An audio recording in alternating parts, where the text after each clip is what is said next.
Local news నేను తులసి ముదిరాజ్. గత ప్రభుత్వాలు ప్రజలకు చేసింది ఏమీ లేదని సుదర్శన్ రెడ్డి ఆరోపించారు. లహరి బస్సులతో మెరుగైన ప్రజా సౌకర్యం బస్సులను ఆరంభించిన సుదర్శన్ రెడ్డి పసుపుకు మద్దతు ధర అందేలా చూస్తామని చెప్పిన ఎంపీ ప్రజావాణిపై సన్నగిల్లుతోంది నమ్మకం. మిగతా వార్తలు చూసే ముందు హెడ్లైన్స్ ఫాస్ట్.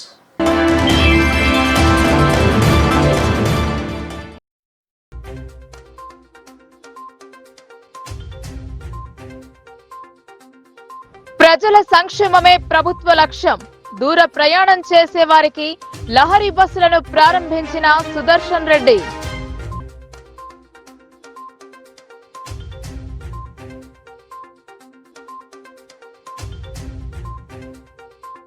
వ్యాపారులు సిండికేట్ అయితే చర్యలు. పసుపుకు మద్దతు ధర ఎంపీ అరవింద్ వెల్లడి.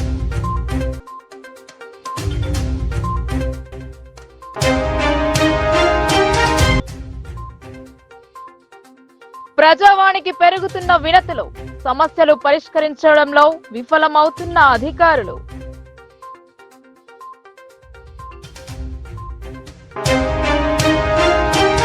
ప్రజా సంక్షేమమే పరమావధి కాంగ్రెస్ పని చేస్తోందని బోధన్ ఎమ్మెల్యే సుదర్శన్ రెడ్డి అన్నారు.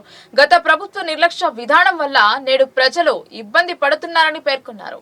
అన్ని గ్రామాలకు మెరుగైన సౌకర్యాలు కల్పిస్తామని తెలిపారు. బోధన్ మండలంలో ఎమ్మెల్యే సుదర్శన్ రెడ్డి సుడిగాలి పర్యటన చేశారు. పలు గ్రామాలలో అభివృద్ధి పనులకు శ్రీకారం చుట్టారు. గ్రామాలలోకి వచ్చిన శాసనసభ్యునికి ఘన స్వాగతం పలికారు. సహకార రంగం ద్వారా రుణాలు పొందే అవకాశం కల్పించడం జరిగిందని చెప్పారు. దీని వడ్డీ తక్కువగా ఉంటుందని చెప్పారు. జాతీయ బ్యాంకులలో వడ్డీ భారం పడకుండా రైతులకు మేలు కలిగించే విధంగా చర్యలు చేపట్టడం జరిగిందని చెప్పారు. బోధన్ సహకార బ్యాంక్ అందిస్తున్న సేవలను ప్రశంసించారు. అనంతరం బోధన్ మండలంలోని పలు గ్రామాల్లో నూతనంగా నిర్మించిన గ్రామ పంచాయతీ భవనాలను బోధన్ ఎమ్మెల్యే సుదర్శన్ రెడ్డి ప్రారంభించారు.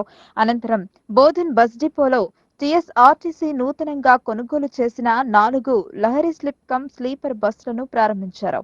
నేటి నుండి బోధన్, ఒంగోలు, నెల్లూరుకి విజయవాడ, గుంటూరు మీదుగా ఈ బస్సు సర్వీసులు అందుబాటులోకి వచ్చాయి.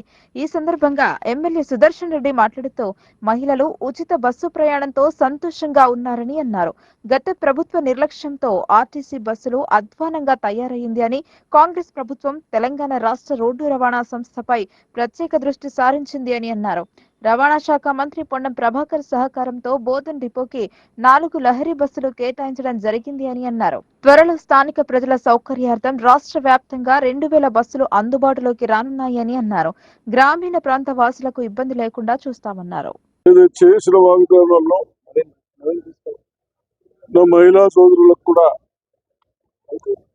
ఎక్కడ పోయినా తెలంగాణలో బస్ పెట్టిన తర్వాత అదే విధంగా గతంలో కనీసం బస్సెస్ మెయింటైన్ చేయకుండా ఇబ్బంది పడతా ఉన్నారు. డ్రైవర్లు కానీ మెయింటైన్ చేసేవాళ్ళు కానీ ఇవన్నీ ఆలోచించి మా మిత్రుడు ట్రాన్స్పోర్ట్ మినిస్టర్ పొన్నం ప్రభాకర్ గారు కూడా మన డిపోకు ఈ స్పెషల్ బస్సెస్ కోచ్ అంటే ఒక 15 సీట్లు కోచ్ ఉంటున్నాయి. పండుకొని పోవడానికి నెల్లూరు కానీ ఒంగోలు కానీ ఎక్కడ మనకు అవసరం ఉంటే అక్కడ లాంగ్ పోవడానికి, అదేవిధంగా కిందనేమో కూర్చుండిపోవడానికి ఇంకా 30 సీట్స్ ఉంటాయి. కాబట్టి ప్రజలకు సౌకర్యాలు ఉండాలి అన్న ఉద్దేశంతో ఈరోజు మరి స్టార్ట్ చేయడం జరిగింది. తప్పనిసరిగా ఎక్కడైనా కానీ ఆర్ఎం గారికి, డిపో మేనేజర్ గారికి ఏదైనా అవసరమైతే కొన్ని సిస్టమ్ పెడదాం. ఎక్కడైనా మన బస్సెస్ లాంగ్ పోయేటి మొత్తం నిజామాబాద్ బోధన్లో ఫుల్ కావు. ఆ టైమింగ్స్ లో నిజామాబాద్లో కూడా ఫుల్ చేసుకొని ఆ టైమింగ్స్ కొద్దిగా చేంజ్ చేసుకొని మన ఏది బస్సులు పోతా ఉన్నాయి ఫుల్ ఉంటే ప్రజలకు బాగుంటుంది, మనకు డీజిల్ కన్జంప్షన్స్ వస్తాయి, ఆర్టీసీకి బాగుంటుంది. కాబట్టి తప్పనిసరిగా ఆ విధంగా చేస్తాం. ఈ గత ప్రభుత్వాలు నిర్లక్ష్యంతో ఇవన్నీ ఇబ్బందులు వస్తా ఉన్నాయి. కొత్తగా కూడా బహుశా 2000 బస్సులు వస్తాయని చెప్తా ఉన్నారు. అవి వచ్చినాక లోకల్లో కూడా కొన్ని బస్సెస్ కావాలని డిమాండ్ చేస్తా ఉన్నారు. అవన్నీ చేసుకోవడానికి అవకాశం ఉంటుంది. కాబట్టి బస్సెస్ ని కూడా తప్పనిసరిగా బాగా యూజ్ చేసుకోవాలి. ఎక్కడైతే మనం అనవసరం కూడా ఇప్పుడు హైదరాబాద్ పోవడానికి ఇటువంటి రైతులు పండిస్తున్న పసుపుకు మద్దతు ధర అందించాలన్న లక్ష్యంతో కేంద్ర ప్రభుత్వం ముందుకు సాగుతోందని ఎంపీ అరవింద్ అన్నారు. జిల్లాకు పసుపు బోర్డు మంజూరు అయిందని తెలిపారు. అలాగే పసుపు పరిశోధనా కేంద్రాన్ని సైతం మంజూరు చేసుకుంటామని చెప్పారు. తెలంగాణలో అతిపెద్ద పసుపు క్రయ విక్రయాలు జరిగే మార్కెట్ నిజామాబాద్. 2019 ఎన్నికల సమయంలో ఎంపీ అరవింద్ పసుపు బోర్డు తీసుకువస్తానని హామీ ఇచ్చారు. హామీ మేరకు ఇటీవల నిజామాబాద్ లో పసుపు బోర్డు ఏర్పాటు చేస్తున్నట్టు ప్రధాని మోడీ ప్రకటించారు. నిజామాబాద్ వ్యవసాయ మార్కెట్ ను MP Dharmapuri Arvind, urban MLA Dhanpal Suryanarayana, Armoor MLA Paidi Rakesh Reddy, party జిల్లా అధ్యక్షులు దినేష్ పలువురు కలిసి పరిశీలన చేశారు. ఈ సందర్భంగా ఏర్పాటు చేసిన సమావేశంలో మార్కెట్ అసోసియేట్ కార్యవర్గం నూతనంగా ఎన్నికైన ఎమ్మెల్యేలను సన్మానించారు. ఈ సందర్భంగా ఎంపీ అరవింద్ మాట్లాడుతూ పసుపు రైతులు ఇబ్బంది పడకుండా ఉండేందుకు కేంద్ర ప్రభుత్వం అన్ని రకాల చర్యలు చేపట్టిందని చెప్పారు. జిల్లాకు పసుపు బార్దాన్స్ అయిన విషయాన్ని గుర్తు చేశారు. మార్కెట్లోకి కొత్త పసుపు వస్తున్న తరుణంలో ధరలను తెలుసుకున్నారు. గత 2 సంవత్సరాలు అతివర్షం కారణంగా పసుపుకు పలు రకాల వ్యాధులు సోకి ధర తగ్గిందన్నారు. ప్రస్తుతం ఆ పరిస్థితి లేదని ఎంపీ చెప్పారు. తేమ శాతం సక్రమంగా ఉన్న పసుపుకు మంచి ధర లభిస్తోందని పేర్కొన్నారు. రాబో రోజులలో క్వింటాల్ పసుపు ధర 20,000కు తగ్గకుండా మద్దతు ధర లభిస్తోందని ఎంపీ హామీ ఇచ్చారు. రేటు మన మార్కెట్లో ఉంది. రానున్న కాలంలో ఇంకా పెరిగే అవకాశం కనబడతా ఉంది. రైతులకు కూడా రిక్వెస్ట్, దయచేసి పంట ఎండబెట్టుకొని తీసుకురండి. మీకు తీసుకురావడంలో ఇక్కడ కొనుగోలు ప్రక్రియలో కూడా ఉపయోగపడుతుంది. రేట్లు కూడా మంచిగా వస్తాయి. మార్కెట్ యార్డు సిబ్బంది కూడా అదే ఇన్సిస్ట్ చేస్తూ ఉన్నారు. దయచేసి పంటని ఎండబెట్టి తీసుకురావాల్సిందిగా రైతులకి. ఇంకో విషయం ఏంటంటే, పసుపు పచ్చిగా తెచ్చి అమ్మేటప్పుడు అది పూర్తి ప్రక్రియ అయిపోయి మళ్ళీ అది ముందుకు పోయేసరికి ఫంగస్ డెవలప్ అవుతున్నది. ఆ ఫంగస్ వల్ల ఎక్స్పోర్ట్స్ ఇబ్బంది అవుతున్నది. కాబట్టి మన ప్రాంతం నుంచి వచ్చిన పసుపులో ఫంగస్ ఎక్కువ ఉండి మందులు ఎక్కువ కొట్టి ఇట్లాంటివి ఏమైనా వస్తే రేపు ఎక్స్పోర్ట్ చేయడానికి ఇబ్బందికరంగా మారుతుంది. అది ట్రేడర్లకు కూడా మనకు మంచి రేట్ ఇస్తుంది, ఇబ్బందికరంగా మారుతుంది. కాబట్టి ఎండబెట్టుకొని తీసుకురావాల్సిందిగా నేను కోరుతా ఉన్నా. ముందు గత 4 సంవత్సరాల నుంచి స్పైసెస్ బోర్డు కూడా యాక్టివ్గా పనిచేసింది. ఇప్పుడు టర్మరిక్ బోర్డు టోటల్ ప్రక్రియని టేక్ ఓవర్ చేస్తూ ఉంది. నేను మీ అందరి ద్వారా తెలియజేస్తా ఉన్న రైతులకి, కొంచెం మనము మంచి పద్ధతులు అవలంబించి వ్యవసాయం మనం పసుపు పండిస్తే నెక్స్ట్ 2-3 ఇయర్స్లో ఎక్స్పోర్ట్స్ 3-4 ఇంతలు పెరిగే పని బోర్డు చేస్తుంది. కాబట్టి మీ రేట్లు కూడా 20,000కు పైచిలకే పలుకుతాయి. దానికి పూర్తి కాన్ఫిడెన్స్ మాకుంది. మేము మీకు వాగ్దానం కూడా చేస్తున్నాము, చిన్న చేంజెస్ చేసుకొని. ఎటువంటి ఇబ్బంది లేదు. ఎక్స్పోర్ట్స్ 4 ఇంతలు పెంచాల్సింది అని టార్గెట్ కూడా మోడీ గారు టర్మరిక్ బోర్డుకి ఇవ్వడం జరిగింది. ఇప్పుడు 1,600 జరుగుతుంది, 1,600 కోట్ల ఎక్స్పోర్ట్ జరుగుతుంది. దాన్ని 6,400 కోట్లకి, అంటే 400% పెంచాల్సింది టర్మరిక్ బోర్డు టార్గెట్ కూడా ఉంది. సో దానికి కావాల్సిన రీసెర్చ్ సెంటరు, దానికి కావాల్సిన ఇన్ఫ్రాస్ట్రక్చర్ కూడా డెవలప్ చేసే పనిలో బోర్డు ఉంటుంది. రైతులు మళ్ళా పునర్వైభవం పసుపును చూడబోతూ ఉన్నారు. అవన్నీ కావద్దనే ఇవాళ నేను ట్రేడర్స్కి, కమిషన్ ఏజెంట్స్కి మీటింగ్ పెట్టిన. రేట్లు పెరుగుతాయి, రానున్న కాలంలో ఇంకా పెరుగుతాయి. మీ ఆమ్దాని కూడా పెరుగుతుంది, రైతు ఆమ్దాని కూడా పెరిగేటట్టు చేయండి. రైతులు కూడా తొందరపడి డిస్ట్రెస్ సేల్ చేసుకోవాల్సిన అవసరం లేదు. ఇప్పుడు ఇదే ఎగ్జాంపుల్, 13,500కి పాత పసుపు 25వ తారీఖు అమ్మిండ్రు. 10% తేమతోటి 13,500 రూపీస్కి అమ్ముతున్నారు. ఇది రానున్న కాలంలో ఇంకా పెరుగుతుంది అంటున్నారు ట్రేడర్లు కూడా. సో వాళ్ళందరినీ నేను రిక్వెస్ట్ చేస్తున్నా, ఏమాత్రం మనము రైతులను ఇబ్బంది పెట్టొద్దు. వాళ్ళ రేట్లు పెరుగుతాయి, మీ కమిషన్లు కూడా పెరుగుతాయి రానున్న కాలంలో. అదే ఇప్పుడు ఇక్కడ పెద్దలు కమిషన్ ఏజెంటు ఇప్పుడు ఇవాళ రేపట్లో 14,000 వచ్చే అవకాశం కూడా ఉన్నది, ఇంకా పెరుగుతుంది అంటున్నారు. కాబట్టి అందరూ కూడా సంతోషంగా ఉండొచ్చు, ఏజెంట్ సంతోషంగా ఉండొచ్చు, రైతు సంతోషంగా ఉండొచ్చు. ఎవరు కూడా కుమ్ము కావద్దు, ఎవరు కూడా. ప్రజా సమస్యల సత్వర వేదిక ప్రజావాణి. దీనికి రాను రాను స్పందన కరువవుతోంది. ఫిర్యాదుదారుల సమస్యలు పరిష్కారానికి నోచుకోవడం లేదు. సోమవారం జరిగిన ప్రజావానికి 61 ఫిర్యాదులు వచ్చాయి. ప్రజావాణి కార్యక్రమానికి ప్రాధాన్యతనిస్తూ ఫిర్యాదులను సత్వరమే పరిష్కరించాలని కలెక్టర్ రాజీవ్ గాంధీ హనుమంతు అధికారులకు సూచించారు. సమీకృత జిల్లా కార్యాలయాల సముదాయ సమావేశ మందిరంలో సోమవారం నిర్వహించిన ప్రజావాణి కార్యక్రమానికి 61 ఫిర్యాదులు అందాయి. జిల్లాలోని వివిధ ప్రాంతాల నుండి వచ్చిన ఫిర్యాదుదారులు తమ సమస్యలను కలెక్టర్తో పాటు అదనపు కలెక్టర్లు చిత్రా మిశ్రా, యాదిరెడ్డి, నగరపాలక సంస్థ commissioner Makarand, ZP CEO Govind, DRDO Chandar, Nizamabad ACP Kiran కుమార్లకు విన్నవిస్తూ అర్జీలు సమర్పించారు. కాగా అర్జీలను పెండింగ్ లో పెట్టకుండా ఎప్పటికప్పుడు పరిశీలన జరుపుతూ సమస్యలను పరిష్కరించాలని కలెక్టర్ అధికారులను ఆదేశించారు. ఈ కార్యక్రమంలో వివిధ శాఖల అధికారులు పాల్గొన్నారు. చట్టాలు చట్టుబండలు కావద్దని పాత్రికేయ రంగం అజేయమన్నారు. జర్నలిస్టులు పల్లకి మోసే బోయిలు కాదని రాజ్యాంగం ప్రసాదించిన 4th ఎస్టేట్ ను నిలుపుకుందామన్నారు వక్తలు. సంఘటిత పోరుతో సమస్యల సాధన జరుపుకొని ఎలుగెత్తి చాటుదామని నిజామాబాద్ జిల్లా ప్రోగ్రెసివ్ జర్నలిస్టుల సంఘం సమావేశం పిలుపునిచ్చింది. Journalist association of Telangana Nizamabad జిల్లా శాఖ సమావేశం శ్రీరామ్ సాగర్ ప్రాజెక్ట్ జరిగింది. రాష్ట్ర అధ్యక్షులు ఏనుగుల వీరాంజనేయులు అధ్యక్షత వహించారు. వీరాంజనేయులు మాట్లాడుతూ సంస్థాగతంగా యూనియన్ లో బలోపేతం చేయడం, పాత్రికేయుల హక్కులపై సమీక్ష, ప్రభుత్వ వైఖరి వంటి అనేక అంశాలపై చర్చించడం జరిగింది.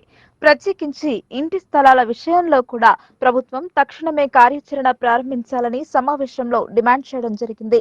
ఉద్యోగ భద్రత, కార్మిక హక్కులు, అక్కడ మంజూరు వ్యాపారం వంటి అనేక అంశాలపై కులాంకషంగా చర్చ జరిగింది. నూతన కార్యవర్గాన్ని కూడా నిజామాబాద్ జిల్లా కోసం ఎన్నుకున్నారు.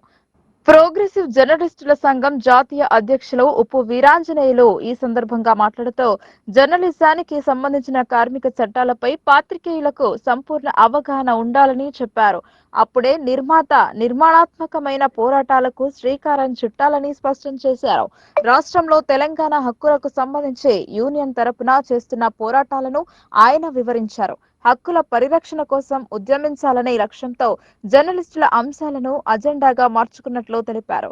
ఏ పార్టీతో అనుబంధం లేకుండా యూనియన్ కొనసాగుతున్న ఏకైక యూనియన్ జర్నలిస్టుల సంఘం మాత్రమేనని ఆయన వివరించారు.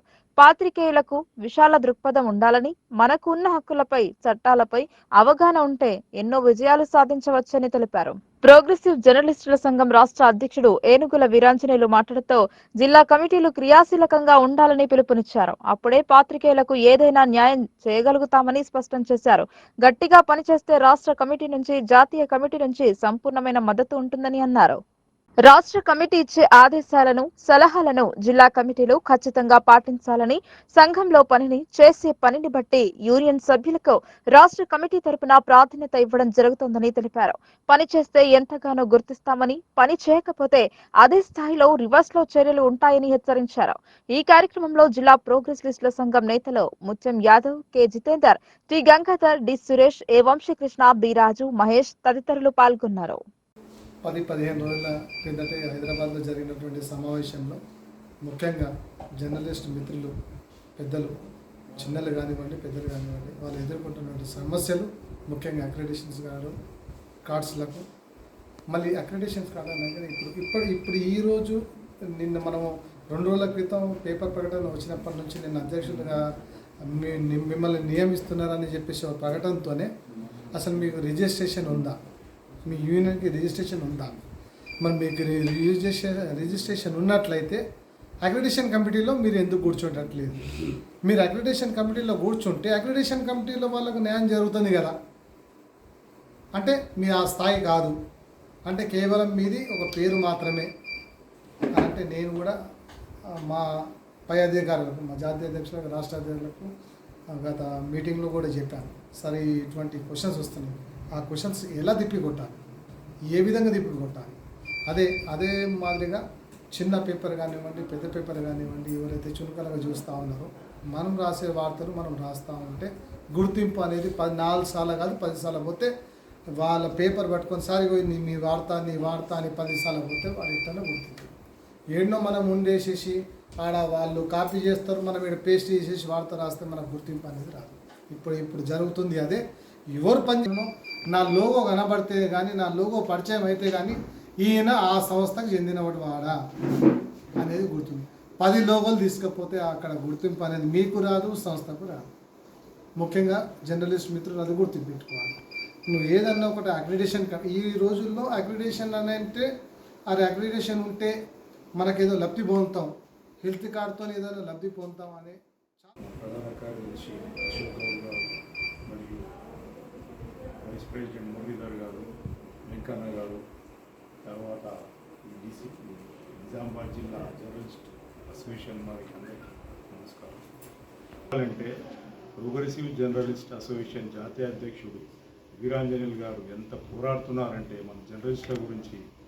అక్కడ మహాన్ మేధావులు ఉంటారు అక్కడ కూడా, ఆ మేధావులతోటే పోటీకి పడి అల్లం నారాయణ తీసుకోండి, అమర్ తీసుకోండి, ఇంకా ఇద్దరు శ్రీనివాస్ రెడ్డి ఉన్నారు, వాళ్ళతో ఫైట్ చేసి మనకు హెల్ప్గా ఉన్నారు. ఇప్పుడు అశోక్ అన్న చెప్పినట్టు జర్నలిస్టులకు ఇళ్ళ స్థలాలు అవి అన్నారు. దాని ద్వారానే మేము మొన్న రీసెంట్లీగా అన్న, నేను, తర్వాత మా స్టేట్ బాడీ అందరం కలిసి గవర్నర్ గారికి ఒక మెమోరాండం ఇవ్వడం జరిగింది. అలాగే మన ఇన్ఫర్మేషన్ మంత్రి శ్రీనివాస్ రెడ్డి గారికి కూడా మెమోరాండం ఇవ్వడం జరిగింది. దాని తర్వాత మంత్రి గారు స్వయంగా మన జాతీయ అధ్యక్షునికి తెలియజేయడం ఏంటంటే, జాతీయ అధ్యక్షుని చెప్పింది ఏంటంటే, ఇప్పుడు మీరు ఇచ్చినారు కాబట్టి మేము దీన్ని స్పందిస్తాము, మీకు సరైన న్యాయం మేము చేస్తాము అని చెప్పారు. ఇంకోటి ఎవరు జర్నలిస్ట్, అది మన హెల్త్ కార్డ్ అని చెప్పారు. ఆ హెల్త్ కార్డు గురించి కూడా అన్నగారు చెప్తారు. ఇప్పుడు ఇంకొకటి, అక్రిడేషన్ కార్డు ఉన్న వాళ్ళకే ప్లాట్స్ ఇవ్వండి, ఇళ్ల స్థలాలు ఇవ్వండి అనే సమస్య కాకుండా మన జాతీయ అధ్యక్షుడు ఒక నినాదం ఏం చేసిందంటే, మెమోరాండంలోనే మెన్షన్ చేసాం, ఇది అక్రిడేషన్ కార్డు ఉన్నా లేకున్నా ప్రతి ఒక్కరు ఒక బావిలో దూకినప్పుడు లోతు తెలియకుండా దూకొద్దు. దూకితే చనిపోవడమో కాళ్ళు ఇరవడమో జరుగుతుంది. లోతు తెలియాలి. ఇది కూడా అంతే. జర్నలిజంలో కూడా వచ్చినప్పుడు అసలు జర్నలిజం అంటే ఏంది, ఉద్యోగ భద్రత అంటే ఏంది, పిఎఫ్ఈఎస్ఐ అంటే ఏంది, మనం కూడా కార్మికులం అంటే ఏంది, అసలు అవి లేకుండా నువ్వు ఎంత మాట్లాడుకున్నా కూడా వేస్ట్. హెల్త్ కార్డు అంటారు, హెల్త్ కార్డు కూడా అదే, అలాంటిదే. ఉద్యోగ భద్రతలో భాగంగానే మేనేజ్మెంట్ మనల్ని జర్నలిస్ట్కి ఎప్పుడైతే గుర్తిస్తుందో హెల్త్ కార్డు కోసం నువ్వు ఎంపర్లాడేది ఉండదు. అది ఈఎస్ఐ అంటే మందే. అది ఇట్లా ప్రతిదానికి కూడా యాజమాన్యమే మనకి ప్రథమ శత్రువు. అంటే మన మేనేజ్మెంట్ ఒక మండల రిపోర్టర్ ఎన్ని గంటలు పనిచేయాలి, జీతం ఎంత ఉండాలి, జిల్లా రిపోర్టర్ ఎన్ని గంటలు పనిచేయాలి, జీతం ఎంత ఇవ్వాలి, అది ఎడిటర్కి ఎంత ఇవ్వాలి, ఎన్ని గంటలు పనిచేయాలి అనేది మనకు క్లియర్గా చట్టం ఉంది. అంటే మనం ఆ చట్టం కోసం పోరాడేది అవసరం లేదు. దేవుని దయ వల్ల మనకంటే సీనియర్లు ముందున్న వాళ్ళు పోరాడితేనే యాక్ట్ అయింది అది. అంటే నీకు కావాలి, ఇక నువ్వు దేనికి పోరాడాలి, ఇంప్లిమెంటేషన్ కోసం పోరాడాలి. అది కూడా చేత కాకపోతే ఎందుకు, వేస్ట్ కదా. అసలు నీకు చట్టం అంత రెడీమేడ్ ఉంది. రా మెటీరియల్, అన్నం కావాలంటే బియ్యం అన్నీ రెడీగా ఉన్నాయి. నువ్వు బియ్యం కోసం కొట్లాడేది ఏం లేదు, అక్కడ వండుకొని తినడమే. అది కూడా చేతగానే దుర్భర పరిస్థితిలో తెలుగు సమాజం ఉంది. చాలా దౌర్భాగ్యమైన పరిస్థితి. అది ఉద్యోగ భద్రత ఎప్పుడైతే ఉంటుందో ఆ రెండు ఉన్నప్పుడు ఏ సమస్య ఉండదు. మనం ఒక సంస్థలో చేస్తే 30 ఏళ్ళు ఉంటాం రిటైర్మెంట్ అయ్యేదాకా. గవర్నమెంట్లో ఒక అటెండర్ అనేవాడు అటెండర్గా చేరిన తర్వాత ఆ జాబ్ను వదులుకోవడం కానీ, వాడి మధ్యలో వదిలేయడం కానీ జరగదు. కారణం ఏంటంటే వాడికి ఉద్యోగ భద్రత ఉంది. అసెంబ్లీ ఎన్నికలు జరిగిన అనంతరం అవిశ్వాసాల జోరు పెరిగింది. డిచ్పల్లి ఎంపీపీపై అవిశ్వాసానికి నోటీస్ ఇవ్వగా న్యాయస్థానంను ఆశ్రయించి స్టే తెచ్చారు. ఇది సరిపోదని వైస్ ఎంపీపీపై అవిశ్వాస తీర్మానం జరిపారు. నిజామాబాద్ జిల్లా డిచ్పల్లి మండల పరిషత్ ఉపాధ్యక్షుడిపై అవిశ్వాసం సమావేశం ఆర్డీఓ రాజేంద్ర కుమార్ సమక్షంలో నిర్వహించారు. పోలీసు భారీ బందోబస్తు వైస్ ఎంపీపీపై అవిశ్వాస తీర్మానం జరిగింది. 17 మంది ఎంపీటీసీలకు 13 మంది హాజరై అవిశ్వాసం ప్రకటించారు. డిచ్పల్లి ఎంపీపీ గద్దె భూమన్నపై అవిశ్వాసం ప్రకటించి ఆర్డీఓకు తమ అసమ్మతిని తెలియజేశారు. హైకోర్టు నుండి స్టే తేవడంతో ఎంపీపీపై అవిశ్వాసం పెట్టకుండా అధికారులు నిలిపివేశారు. వైస్ ఎంపీపీ కులాచారి శ్యాంరావుపై అవిశ్వాసం పెట్టగా సభ్యులు 17 మంది ఎంపీటీసీలకు గాను 13 మంది అనుకూలంగా మద్దతు తెలిపారు. దీంతో వైస్ ఎంపీపీగా కులాచారి శ్యాంరావుపై మద్దతు గెలిచినట్లు ఆర్డీఓ రాజేంద్ర కుమార్ ప్రకటించారు. ఈ కార్యక్రమంలో ఎంపీడీఓ గోపిబాబు పాల్గొన్నారు. త్వరలో జిల్లా కలెక్టర్ మరియు ఎన్నికల అధికారులతో వైస్ ఎంపీపీ ఎన్నిక చేయనున్నట్లు ఆర్డీఓ తెలిపారు. బిచ్పల్లి మండల ఎంపీటీసీ సభ్యులందరూ కూడా ఆర్డీఓ ఆఫీస్కి విచ్చేసి తెలంగాణ పంచాయత్ యాక్ట్ 2018 సెక్షన్ 263 ప్రకారం తెలంగాణ పంచాయత్ ప్రకారం వాళ్ళ మండల పరిషత్ ఎంపీపీ మరియు వైస్ ఎంపీపీ ఇద్దరిపై అవిశ్వాస తీర్మానానికి దరఖాస్తు చేసిన ఫామ్ 2లో దాని ప్రకారం ఆర్డీఓ గారి ఆఫీస్ నుండి నోటీసులు క్లియర్గా 15 రోజులు టైం ఇస్తూ నోటీసులు పంపించడం జరిగించి దానిలో తేదీ 29/1/2024 నాడు ఉదయం 10:30కు ఎంపీపీపై అవిశ్వాస తీర్మానానికి మీటింగ్ ఏర్పాటు చేసినాం. అట్లనే 11:30కి వైస్ ఎంపీపీపై అవిశ్వాస తీర్మానానికి మీటింగ్ ఏర్పాటు చేయడం జరిగింది. కానీ గౌరవ ఉన్నత న్యాయస్థానం హైకోర్టు హైదరాబాద్ నుంచి ఎంపీపీ గారి అవిశ్వాస తీర్మానంపై స్టే ఇచ్చినందున దాన్ని కండక్ట్ చేయలేదు. వైస్ ఎంపీపీ గారి నుంచి కోర్టు ఎలాంటి ఆదేశాలు ఇవ్వనందున యథావిధిగా ఈరోజు అనగా 29/1/2024 ఉదయం 11:30కి మన ఎంపీడీఓ మీటింగ్ హాల్లో అవిశ్వాస తీర్మానం సమావేశం ఏర్పాటు చేయడం జరిగింది. దీంట్లో మొత్తం సభ్యులు 17 మందికి కోరం మినిమం 11 మంది హాజరు కావాలి. కానీ కోరానికి మించి 13 మంది సభ్యులు హాజరయ్యారు. వాళ్ళందరినీ కూడా సంతకాలు తీసుకొని వాళ్ళకి ఎక్స్ప్లెయిన్ చేసి, అంటే ఎవరైతే అవిశ్వాసానికి అనుకూలంగా ఉన్నారో వాళ్ళందరూ కూడా చేతులు ఎత్తాలని కోరడం జరిగింది. దానికి అనుగుణంగా వచ్చినటువంటి 13 మంది సభ్యులు అందరూ కూడా చేతులు ఎత్తారు. కాబట్టి ఈ అవిశ్వాస తీర్మానానికి అనుకూలంగా ఇది పాస్ అయిందని తెలియజేస్తూ ఇట్టి రిపోర్ట్ని కలెక్టర్ గారికి తదుపరి చర్యల నిమిత్తం పంపించడం జరుగుతుంది. విధి నిర్వహణలో తుపాకీ గుండ్లకు నేల కొరిగిన జర్నలిస్ట్ మల్లెపూల నరేందర్. ఆయనను నేటి తరం జర్నలిస్టులు ఆధారంగా తీసుకోవాలన్నారు. వార్తా సేకరణలో ఆయన చేసిన కృషిని ఈ సందర్భంగా గుర్తు చేశారు. ప్రతి సంవత్సరం మాదిరి ఈ సంవత్సరం సైతం మల్లెపూల నరేందర్ జ్ఞాపకార్థం జర్నలిస్టులకు పలు రకాల క్రీడా పోటీలను నిర్వహించారు. గెలుపొందిన వారికి బహుమతుల ప్రదానంతో పాటు వర్ధంతి సభ జరిపారు. ఈ సభకు నగర మేయర్ నీతు కిరణ్ హాజరయ్యారు. ఆయన చిత్రపటానికి పూలమాలలు వేసి అంజలి ఘటించారు. అనంతరం ఆమె మాట్లాడుతూ జర్నలిస్టు సేవలను కొనియాడారు. తాను మేయర్ గా బాధ్యతలు చేపట్టిన నాటి నుండి ఆయన వర్ధంతి సభలో పాల్గొంటున్నానని పేర్కొన్నారు. ప్రింట్, ఎలక్ట్రానిక్ మీడియా రంగంలో విప్లవాత్మకమైన మార్పులు వస్తున్న తరుణంలో జర్నలిస్టుల పనితీరు మరువలేనిది అని కొనియాడారు. ప్రసార మాధ్యమాలు, పేపర్ల ద్వారా సమాచారాన్ని ప్రజలకు చేరవేసేందుకు శ్రమిస్తూ ప్రాణత్యాగం చేసిన ఆయన సేవలను కొనియాడారు. ఈ వర్ధంతి సభలో పలువురు జర్నలిస్టులు పాల్గొన్నారు. అనంతరం క్రీడా పోటీలలో గెలుపొందిన వారికి బహుమతులు అందజేశారు.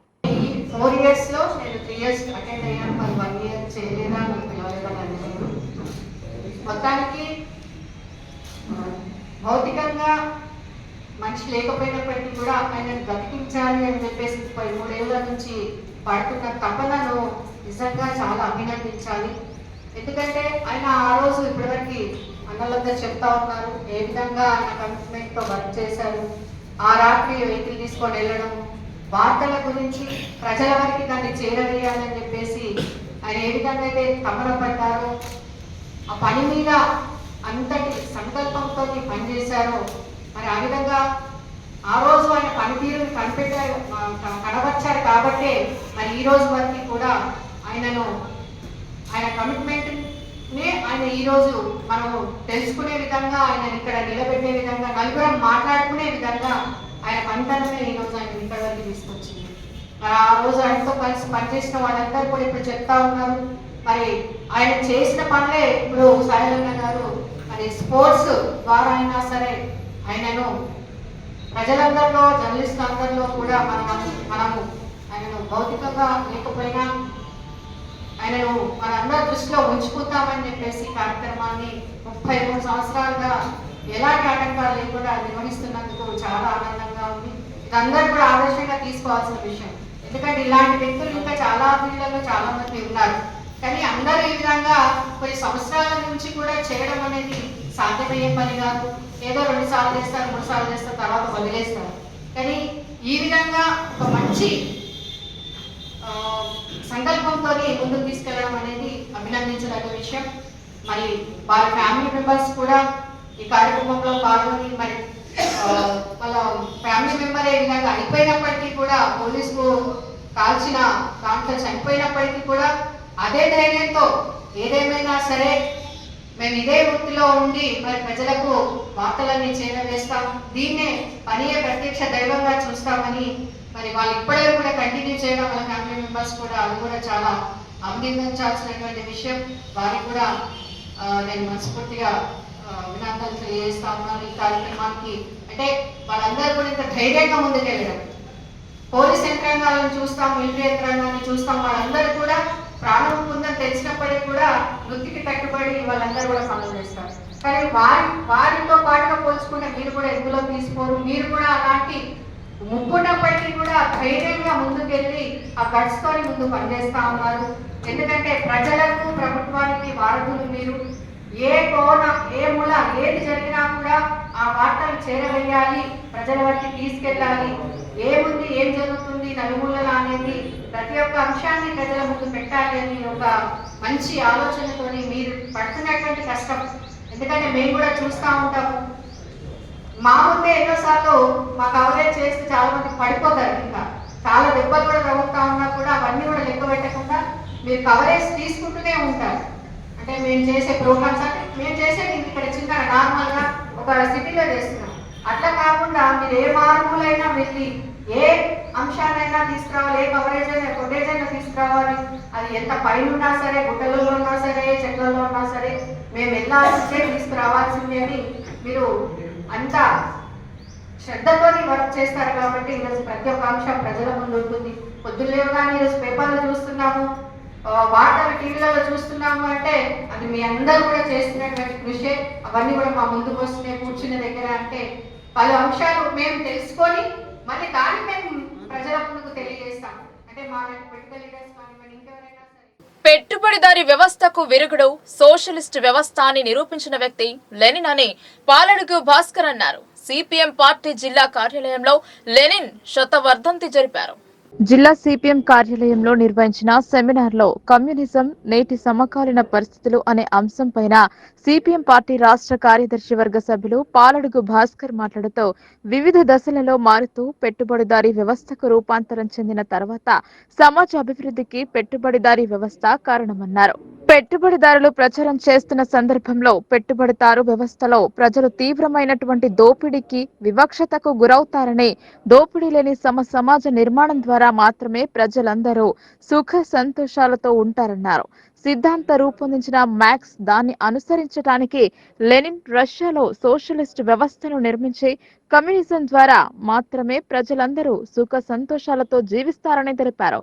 వ్యత్యాసాలు తారతమ్యాలు లేని సమాజం ఏర్పడుతుందనే వివక్షత, అంటరానితనం, కులము, మతము అనే భేదాలు లేకుండా, ధనికుడు పేదవాడు అనే వర్గ విభేదాలు లేకుండా అందరూ సమానంగా జీవించే పరిస్థితులు వస్తాయని నిరూపించారన్నారు. అటువంటి సమాజం నిర్మాణం కోసం దోపిడీ లేని, వివక్షత లేని, అసమానతలు లేని సమాజం కోసం పాటుపడాల్సిన అవసరం నేటి పరిస్థితుల్లో మరింత ఆవశ్యకత ఉందన్నారు. భారతదేశంలో కుల మతాల పేరుతో విద్వేషాలను రెచ్చగొడుతూ రాజకీయ ప్రయోజనాల కోసం పాలకులు ప్రయత్నిస్తున్నారని, వీటిని తిప్పికొట్టాలని ఆయన పిలుపునిచ్చారు. ఈ కార్యక్రమం సిపిఎం జిల్లా కార్యదర్శి ఏ రమేష్ బాబు అధ్యక్షతన జరిగింది. ఈ సమావేశంలో సిపిఎం జిల్లా కార్యదర్శి వర్గ సభ్యులు పెద్ది వెంకటరాములు, నూర్జహాన్, వెంకటేష్, శంకర్ గౌడ్, మండలి రాష్ట్ర అధ్యక్షులు ఆనంద్, జిల్లా కార్యదర్శి సిరిపలింగం, సిపిఎం జిల్లా కమిటీ సభ్యులు వై గంగాధర్, నన్నెసాబ్, సుజాత, కొండ గంగాధర్, పెద్దిసూరి, అనిల్ తదితరులతో పాటు నగర కమిటీ సభ్యులు కటారి రాములు, డి కృష్ణ, హైమద్ తదితరులు పాల్గొన్నారు.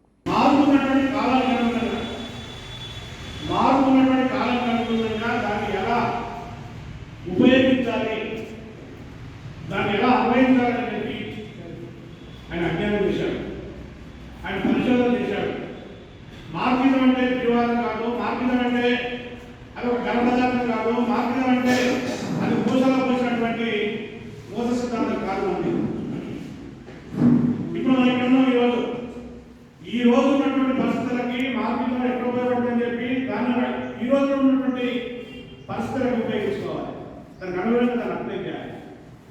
100 సంవత్సరాల క్రితం మనం లేవు, కానీ 100 సంవత్సరాల క్రితం మార్క్స్ సిద్ధాంతం ఉంది, శ్రామిక సిద్ధాంతం ఉంది.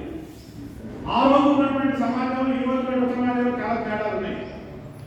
ఆ రోజు ఉన్నటువంటి మార్క్సిజాన్ని ఆ రోజు ఉన్నటువంటి పరిస్థితికి అనుగుణంగా దాన్ని ఆచరణ పెట్టాలి. రాబోయే తరానికి మన తరం తర్వాత ఇప్పుడున్నటువంటి పరిస్థితుల్లో రాబోయే తరాలలో ఉండేటువంటి గ్యారెంటీ లేదు. సమాజం మారుతుంది, సమాజంలో మార్పులు వస్తూ ఉంటాయి, పరిణామాలలో అనేక సంభవిస్తూ ఉంటాయి. ఇప్పుడున్నటువంటి మార్క్సిజాన్ని, ఈ సిద్ధాంతాన్ని రాబోయే కాలంలో 100 సంవత్సరాల తర్వాతనో లేకపోతే మన తరం అంతరించిన తర్వాత ఆనాటి పరిస్థితులకు అనుగుణంగా ఈ సిద్ధాంతాన్ని అన్వయించాలి. అప్పుడే ఆ సిద్ధాంతానికి జీవం ఉంటుంది, అప్పుడే ఆ సిద్ధాంతానికి ఫలితాలు ఉంటాయి, అప్పుడే ఆ సిద్ధాంతం శ్రామిక వర్గ సిద్ధాంతం అయింది. ఆర్మూర్ ప్రెస్ క్లబ్ భవన కమిటీ ఏకగ్రీవ ఎన్నికైంది. సభ్యులంతా కలిసి కార్యవర్గాన్ని ఎన్నుకున్నారు. నిజామాబాద్ జిల్లా ఆర్మూర్ మున్సిపల్ పట్టణ కేంద్రంలో గల ప్రెస్ క్లబ్ భవనం నందు సోమవారం రోజు ప్రెస్ క్లబ్ భవన కమిటీని ఏకగ్రీవంగా ఎన్నుకోవడం జరిగింది. ఈ కమిటీలో సభ్యులుగా local news reporter Togarla Rajender, Goli Purushottam, Shikari Srinivas, Surender Goud, Kode Manohar, Pincha సుదర్శన్లను ఏకగ్రీవంగా ఎన్నుకున్నారు. ఈ కమిటీ సభ్యులు నేటి నుంచి 1 సంవత్సరం పాటు పదవిలో కొనసాగడం జరుగుతుందన్నారు. ప్రెస్ క్లబ్ లో జరిగే అన్ని కార్యక్రమాలను వీరి ఆధ్వర్యంలో నిర్వహించాలని నిర్ణయించారు. ఈ సందర్భంగా నూతన కమిటీని శాలువాలతో సన్మానించి అభినందనలు, శుభాకాంక్షలు తెలియజేశారు. ఈ కార్యక్రమంలో ఆర్మూర్ ప్రెస్ క్లబ్ సభ్యులు, నవనాథపురం ప్రెస్ క్లబ్ సభ్యులు పాల్గొన్నారు.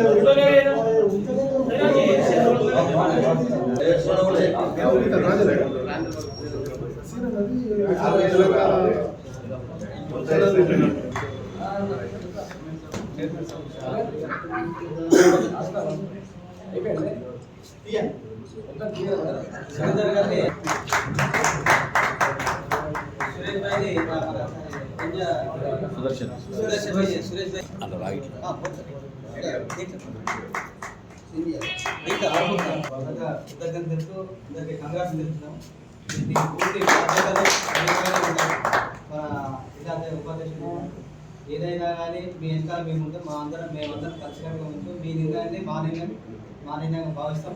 ఏది సమస్యలు వచ్చినా సంతోషాలు వచ్చినా మీ ఎంత మేము ఉంటామని చెప్పేసి సభ్యుల తరఫున హామీస్తాం.